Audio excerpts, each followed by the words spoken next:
Hello, everybody, and welcome to Royce Airs episode 49. That is 7 times 7 equals 49. I'm joined today with MC and community leader, Mr. Gary G Holmes. Stay tuned.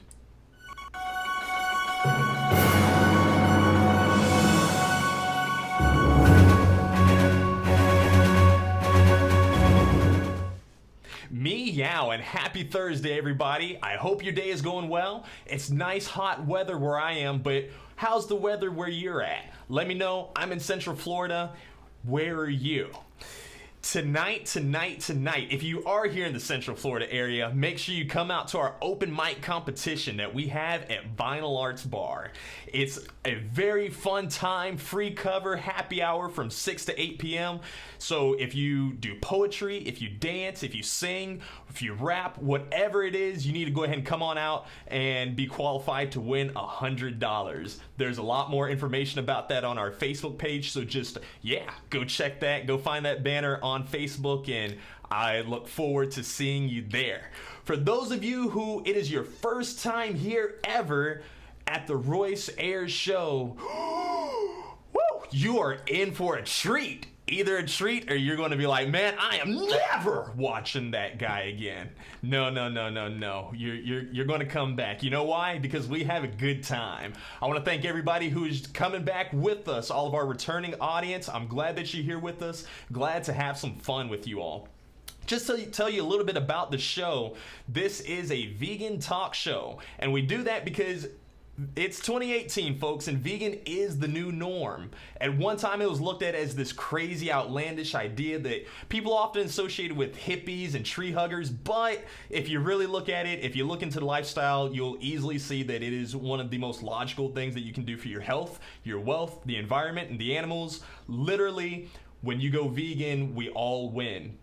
I think that was the Florida Lottery slogan at one point when I was younger, but yes, seriously. So we're here to have an open discussion about it, whether you're vegan or non-vegan or transitioning, veg-curious, whatever the case is. I'm glad to have you here with us. If you have any comments, questions, concerns throughout the duration of this broadcast for me or my guest today, please feel free to ask. I'm really excited to introduce you all to my guest, but I do want to tell you all just to remember, no matter what you do in life, whether you are an artist or if you're starting your own business or if you're in school, just be passionate about being passionate, because if you have passion, you can never fail. I say this because some people, which it's true, they'll say, wow, Royce, you are one passionate vegan. You live the life, you share it, you do it in a really awesome way, which is great. I really thank you all for that. But I do want to emphasize that it's not me just being passionate about the vegan lifestyle and the things about it. It's just about me having the passion inside. So no matter what I do, no matter what I set my heart to, if I want it, then it's just that burning innate desire. I'm going to do my best. It's just about being passionate about being passionate. So, speaking of being passionate, I am so happy to have my guest here today. He actually helps people in the community build their passions. Folks who are artists, folks who need that outlet. He literally provides that, and I respect it because I do the same thing with NOOR 17, and it can be stressful, but you have to learn to let it not be stressful, and he's got it down to a science.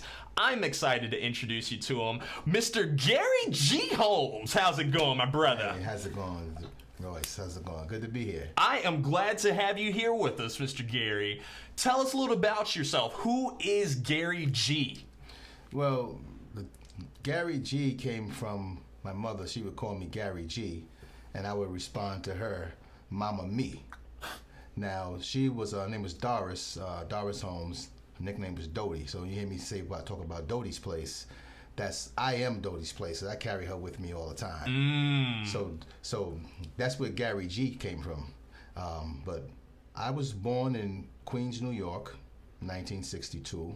Boo, Queens! Just kidding. I'm not trying to get jumped today. New York is in the house, man. I know. I just, no offense to you all. You all are great people. You hear that? You hear that, New York? We're gonna bring them up to New York one time and take them to Harlem. Yeah. No. On 25th Street. No. Don't do it to me, man. So, don't do it. I was a twin. My twin sister passed away at birth. We were both stillborn. I was pronounced dead.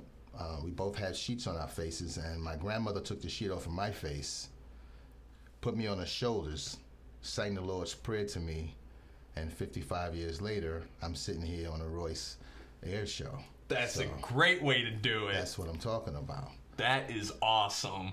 And so I began doing poetry, writing poetry in 1990. Wrote my first poem called Race. And I took it to my grandmother and I said, Grandma, I wrote a poem. She said, you know, your grandfather used to write?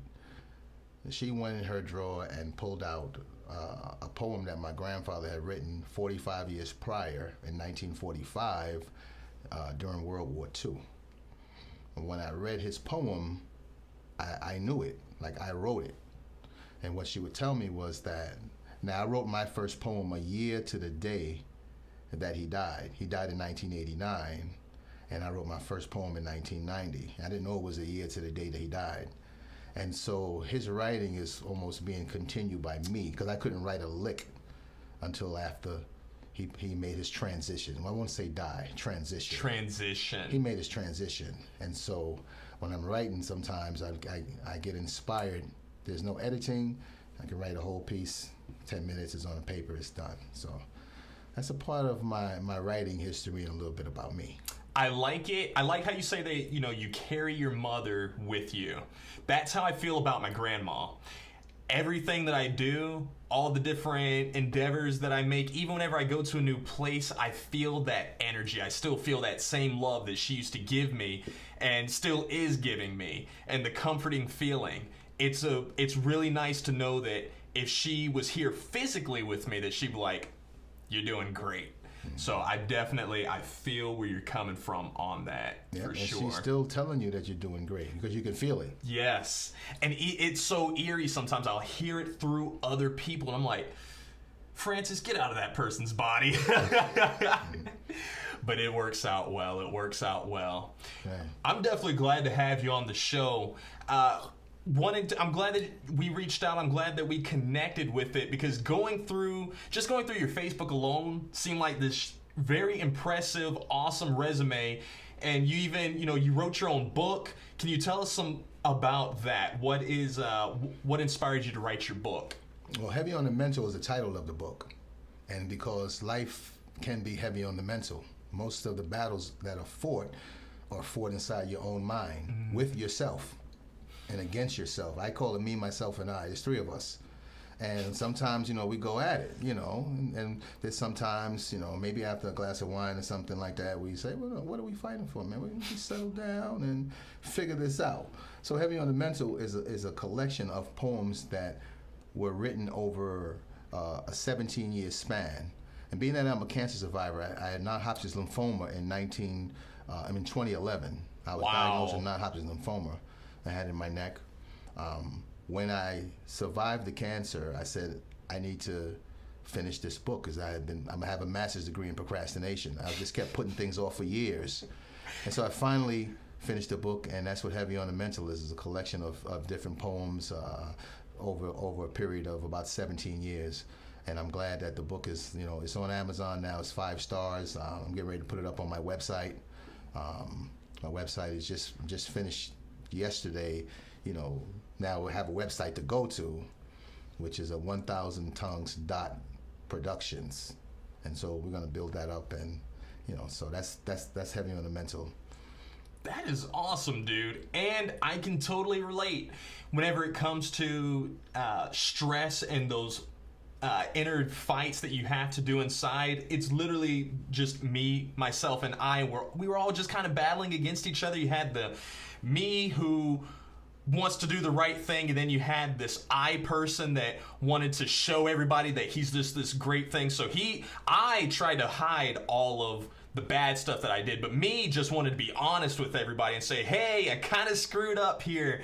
And just those fights, I didn't realize how big stress actually played on the psyche until 10-ish days ago. Amari and I, we sat down, we talked out our problems, and like we really talked out our problems. That's the thing I like about having her around, is that I can tell her things that I've never ever said out loud. Amari, my fiance. In case the guests don't know. In case they don't know. Yeah, they might not know who Amari is. Y'all hear me talk about my fiance pretty much every episode. I think she comes up at this point. I've tried to kind of stop it and limit it. I don't want them to say like, man, that guy is obsessed, but yeah, kind of there. Okay, yeah. You know what? It's A-okay. It's okay. It is. At one point, the ego side, like, no, you got to show that you're just man. Yeah, you know. But then the real me is like, no, just tell everybody. Let them know how you feel, beautiful. Man. But I didn't realize that I was holding so much stress, so much weight, that I could literally feel it in my head, and it always felt like this thump and just this. I thought it was just the way life was forever.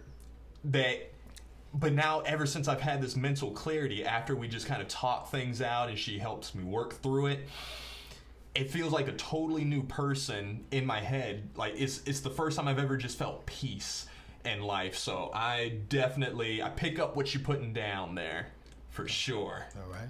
For sure. Tell us about some of your MC career, because that's something that sparks me. Me and you were in that same boat with it, hosting events and just being the personality in the room. So what made you want to start doing that? Well, I used to basically perform for my family. I have some family that's watching right now. For all of y'all families out there, hey, it's good to. I can't see you. You can see me. I love y'all.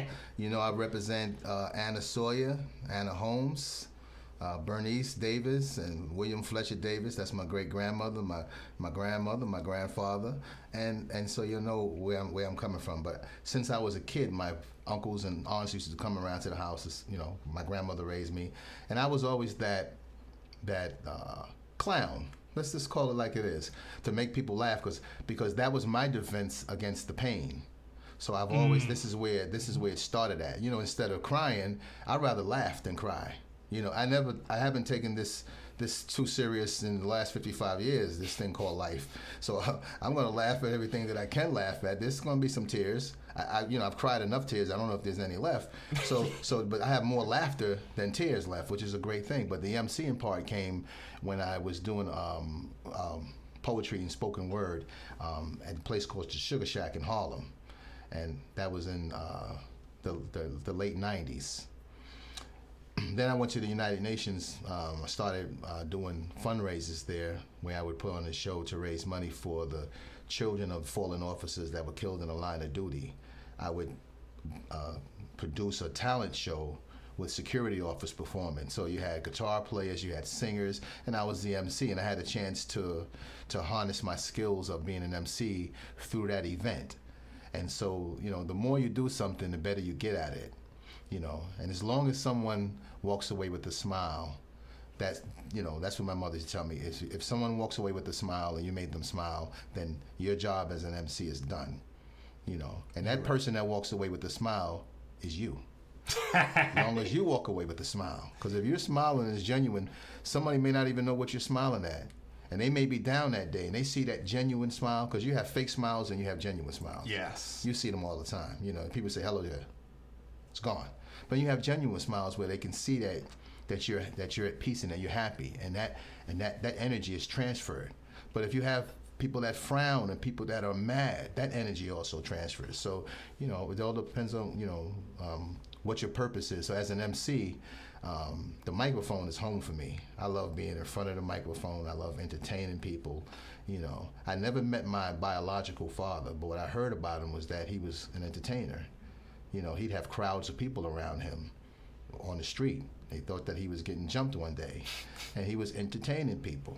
And so it's in the blood. It's in my genes. That is, I hope you all really paid attention and listened to what he said there, because that's how it started off for me as well, as far as the whole MC, just being that clown at home whenever people would come over, it was a way just to hide the pain because I would rather laugh than cry.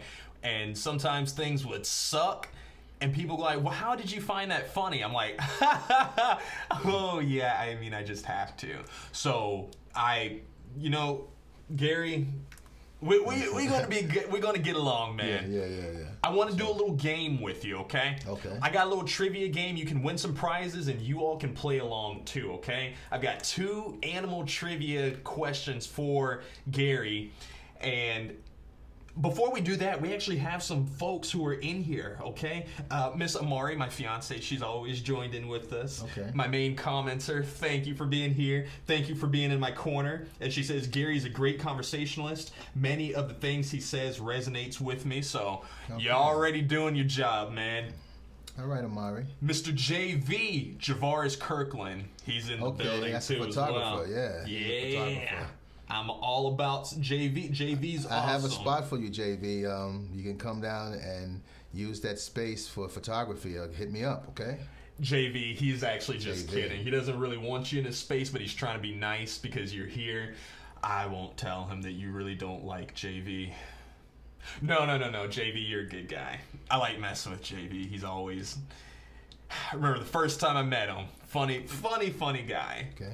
But we're going to go ahead and get to that trivia game that I promised you all, okay? You all can win some prizes too. Maybe not. All right, so your first question is... It's a multiple choice question, okay? If you need a hint, just ask, okay? Okay, I will. What type of animal is a Mexican hairless? Is it A, a sheep, B, a dog, C, a cat, or D, a spider? It's a donkey. A donkey? I don't remember saying that one. I told you I'm a jokester, man.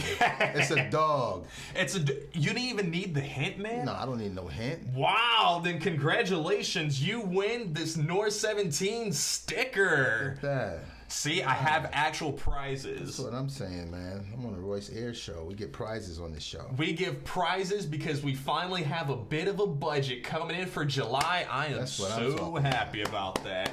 Budgets. Budgets. About that. The next question is, what kind of creature is a Portuguese man-o'-war?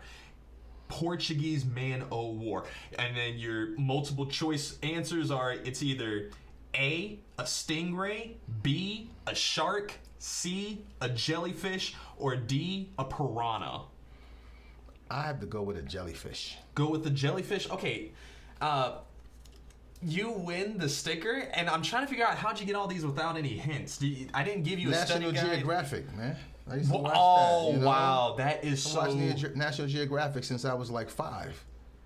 You know, so you can't talk too much about animals that, things that I know about animals. Just because I'm from Harlem, we have pigeons and rats, but I knew animals,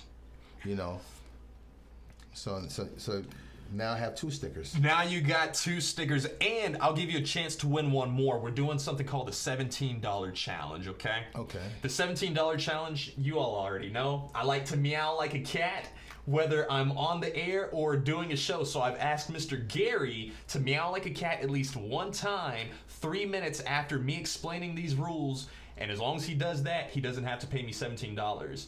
And if he does meow like a cat, he remembers, then I'll give him one more NOOR 17 sticker, okay?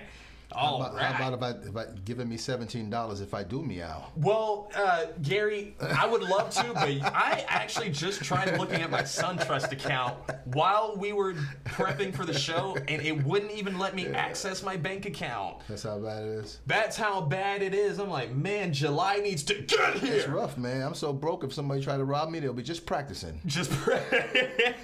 Man, I'm in the same boat with you. I told you all he's an MC. Hilarious episode. I'm glad y'all are here. That's Chris Tucker though. I took that from Chris Tucker. I got to give credit where credit is due. That was Chris Tucker. Chris Tucker, if you're watching, I use your joke. Chris Tucker, I'm glad that you're watching us. Make sure you give me a call because you never wrote back to my text yesterday. Okay. Yeah. I take a lot of my material too, and I'll let people know, like, hey, I'll let them know in Facebook, like, I love the way you wrote this out. I'm going to use it on my show tomorrow. Yeah. I stopped asking because it just feels like it takes too long, so I'm just letting them know. Just use it. Yeah, I'm just... Yeah. If it's funny, it's yours.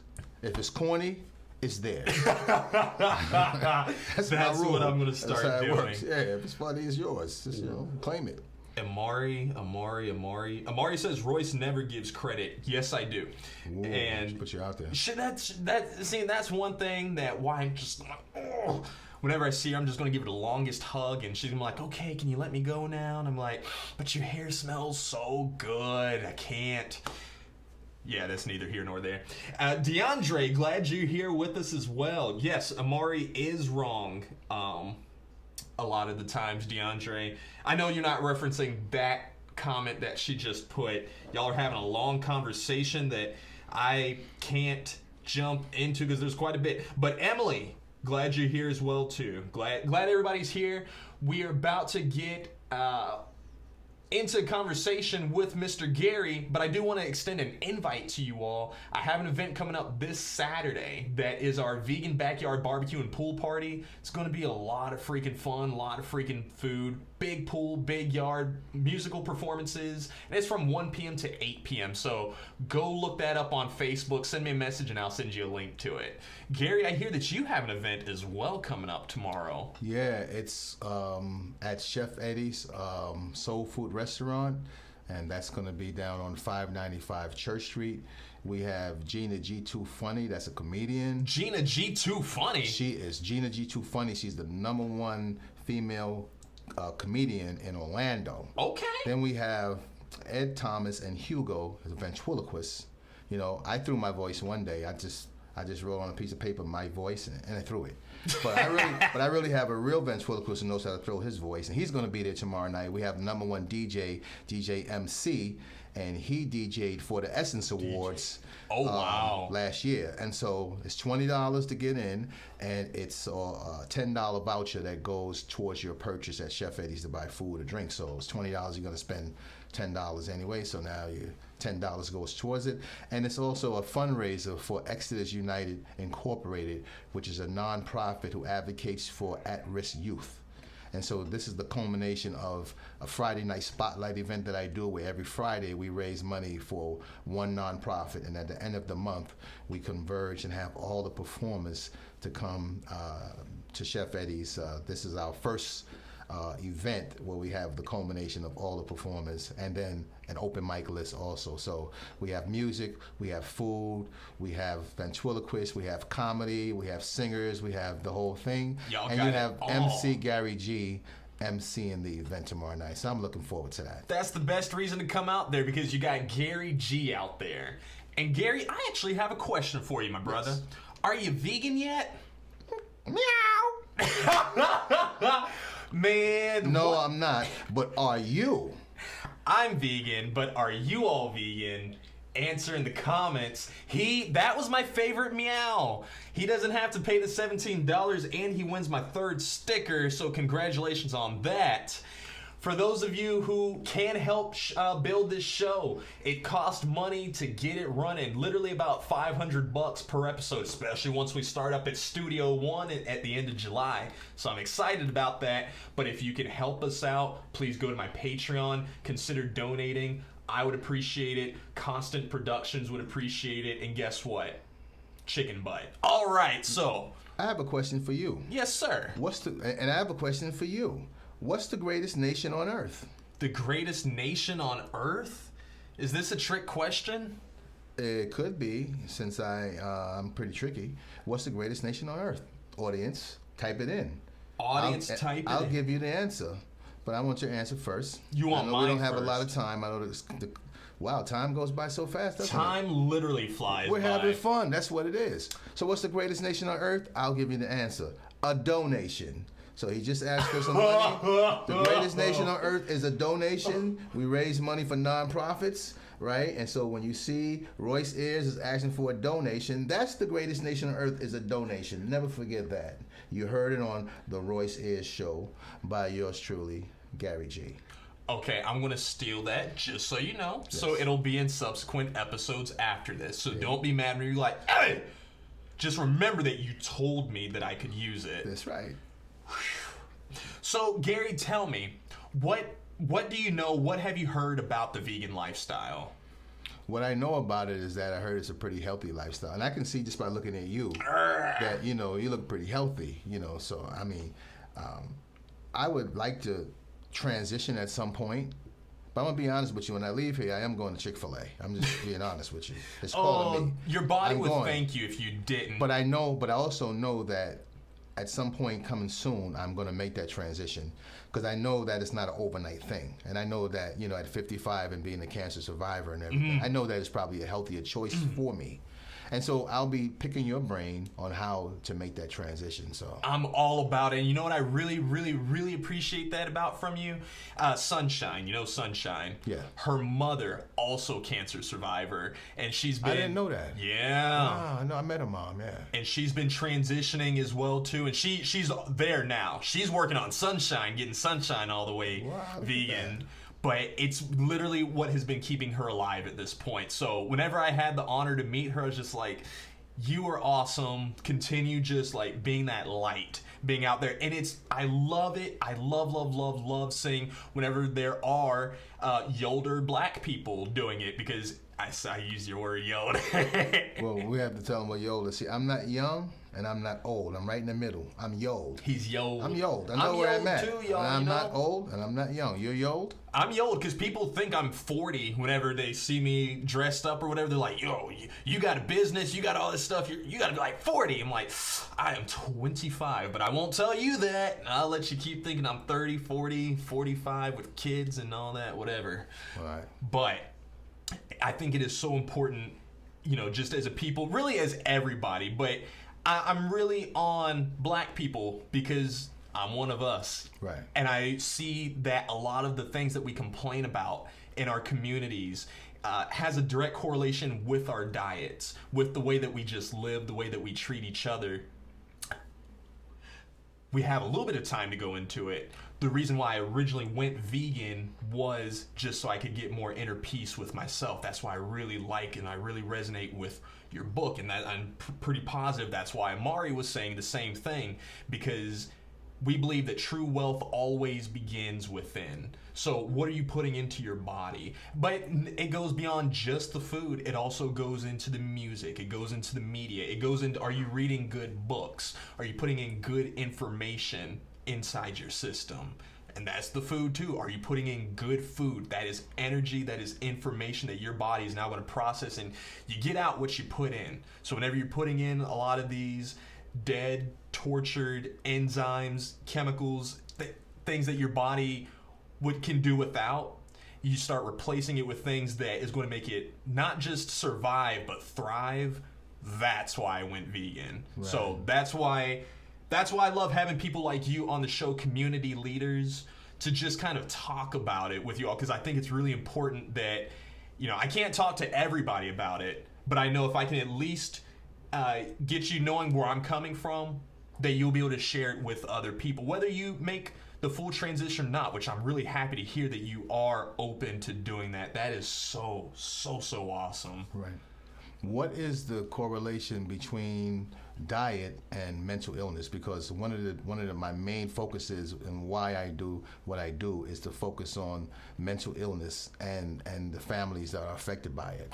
One of from my research, we talk about how whenever you see a child outside playing, if that child is playing with toys and they're playing with their friends, that's good. That seems normal. But if that kid starts playing, if he starts killing different animals and killing bugs and just kind of, hurting other animals, now we see that child is having some kind of developmental issue, and we want to give them different medications to help out with that. But fast forward, and now we're doing that as adults, but we're doing that on a massive scale. But we see it as normal, that this is, that's just the way we survive. That may have been a way that some of our ancestors had to survive, but me and you, in 2018, we don't have to kill anything to live, to eat good healthy food, to eat tasty food. So that's kind of where I'm at with it. This has been a very interesting half an hour. Absolutely, and I can't believe it's wow. Time, you said it was going to go by fast, but they say funny how time flies when you're having fun. I can't believe that 30 minutes out of the day is almost already gone. That is I'm going to have to come back and do episode whatever. And episode 49, my mother was 49 when she passed away. So this was not, when she made a transition. So this is not a coincidence that I'm on episode 49. You literally gave me goosebumps because I'm all about number synchronicities. Doty's Place. Yes. That's right. And 49 is a denomination of 7 because you said 7 times 7. Mm-hmm. G is the 7th letter. G is the 7th letter of the alphabet. And 7 is a full circle. 7 is like saying 360. So here we are again, episode 49. And I was supposed to be here right now. And I'm glad to have you get it, Mr. Man. G. My man. I appreciate you for coming on. And Thank you for coming out. I appreciate you all for coming as well, too. It really means a lot to me that you all come in each and every single day. Now, make sure you come back and join us tomorrow. Because for some people, they say it's hard to go vegan because they travel and that their life just doesn't accommodate for it. But I have a guy that completely breaks that stereotype. He is literally a vegan trucker. This man is on the road 18 hours a day for some of his days. So come and join us tomorrow with Mr. Adam Sauls, everybody. Looking forward to seeing you all then. Royce Ashcroft signing out.